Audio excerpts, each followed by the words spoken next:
India is going through one of the deadliest disasters since independence. We are amidst the second wave of COVID-19 and hundreds and thousands have died, millions have been infected.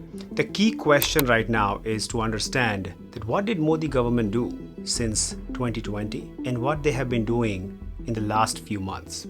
Let's analyze.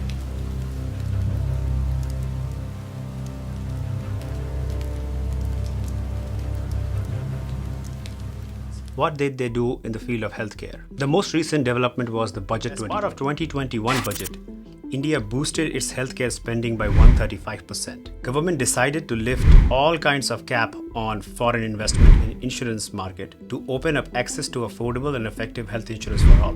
What this would mean that people would not only have more options in terms of health insurance, but it will also enable the market to get the necessary foreign investment which it needs.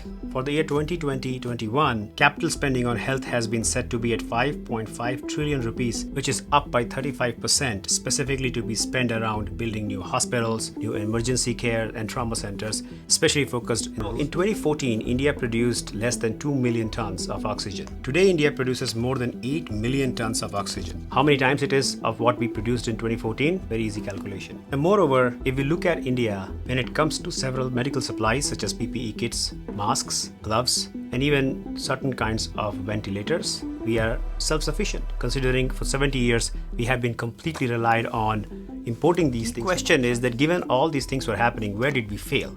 What went wrong? The biggest challenge which India has faced across all the different categories, not only in healthcare, is the supply chain. India still needs to improve logistics. For example, most of the oxygen crunch currently is due to the fact that delivery of oxygen from plant to patient became a challenge. A typical medical supply tanker travels at a 30 mile per hour speed. Now, by the time it takes medical supply and comes to the hospital, a lot of time would be passed on road. Now, while the government did a whole bunch of work trying to engage rail and air transport to accelerate this, it still is a big problem. We need to fix and accelerate our logistics. The second most important thing is patient education. Most of the Indians still live in villages.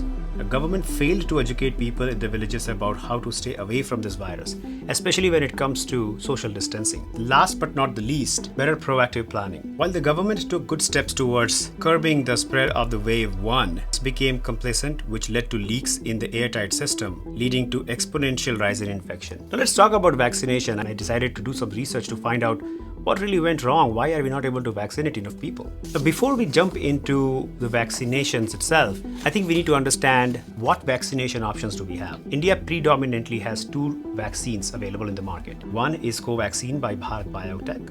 The second one is Covishield by Serum Institute of India, which was designed by AstraZeneca. First, let's learn a little bit about these vaccines because it's important to set the context right before we dive deep. Both Covishield and Covaxin are viral vector-based vaccines which use deactivated viral material to activate immune response in our bodies. And the one key thing which we need to remember is the shelf life of these vaccines frozen is less than 6 months. Recently, based on the application from AstraZeneca, WHO declined to increase the shelf life to 9 months. Now, the reason for that is that there are a lot of variables across how these vaccines are stored, transported, and then defrozen, which governs how long these vaccines will last. The other important thing is that the 6 months shelf life is only for those vaccines which have not been ever defrozen, which means that these vaccines need to be administered within a day or they will have to be thrown away. Remember this point because this becomes very important in our discussion later. Given these vaccines have less than 48 hours of shelf life once defrozen or punctured, it becomes very important that they are administered, else they will be lost. So this was about the vaccines. Now let's talk about the production. Good thing is that India is currently home to 2 of the largest vaccine producers in the world. Just to give you an example, Serum Institute of India currently produces 5,000 vials of Covishield every single minute. If we go and if we combine all the companies and how much vaccines they produce every day, we would be producing almost 2.1 billion doses of vaccines by end of August, which is huge considering it comes to somewhere around 23 million vaccines every single day compared to around 1.7 to 1.8 million vaccines every single day with Pfizer produces. Now, one more thing which I want to highlight here because this is one of the big misconceptions. Currently in the United States, the government is administering around 1.7 million doses every single day. Now, even though if you look into the news, you will find out that there are no vaccines and people are not getting doses and stuff like that. The fact of the matter is that India is currently administering around 2.7 million doses every single day, which is one of the highest in the world. The other important question which comes about vaccines is that why did India export vaccines? There are a few reasons to this. First and foremost is strategic and humanitarian. Given India is the largest producer of vaccines in the world, it was important for us to play a strategic role and help our friends in need, and also show a humanitarian face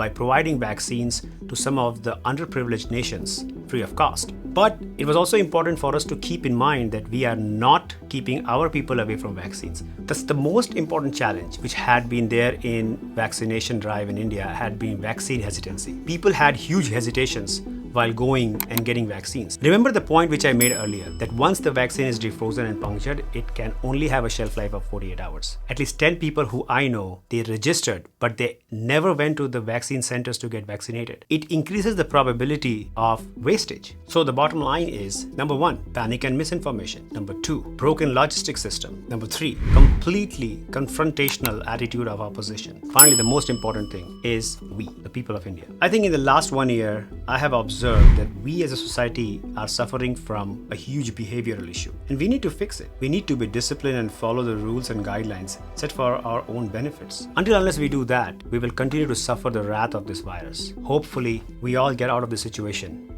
God bless us all.